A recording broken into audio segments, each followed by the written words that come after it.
Maharashtra today 24 news सत्य परिस्थितीचा सविस्तर आढावा।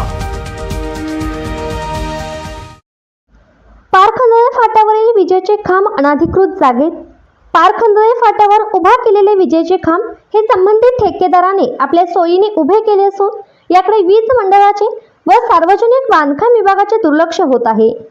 पन्हाळा तालुक्यातील पारखंदे फाटा या ठिकाणी 11,000 विद्युत प्रवाह जाण्यासाठी रस्त्याच्या दोन्ही बाजूला संबंधित ठेकेदाराने विजेचे खांब उभे केले आहेत, पण शासन परिपत्रकाप्रमाणे सदर विजेचे खांब हे सार्वजनिक बांधकाम विभाग व शाळा महाविद्यालय दवाखाने यांच्या हद्दीपासून सुमारे 20 मीटर बाहेर उभे करायचे आहेत।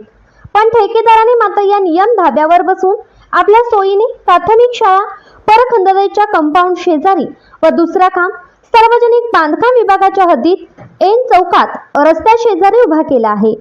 भविष्यात या दोन्ही खांबांचा धोका शालेय विद्यार्थ्यांना व नागरिकांना होऊ शकतो। याकडे मात्र वीज मंडळाकडे व सार्वजनिक बांधकाम विभाग का दुर्लक्ष करत आहे, हा प्रश्न मात्र नागरिकांना पडला असून जर एखादा अनुचित प्रकार घडला तर मात्र याला जबाबदार कोण असा सवालही नागरिक करत आहेत। महाराष्ट्र टुडे मराठीसाठी ब्युरो रिपोर्ट किरण म्हसकर, कोल्हापूर। आजच महाराष्ट्र टुडे 24 न्यूजला सबस्क्राईब करा आणि सत्य परिस्थितीचा सविस्तर आढावा पहा।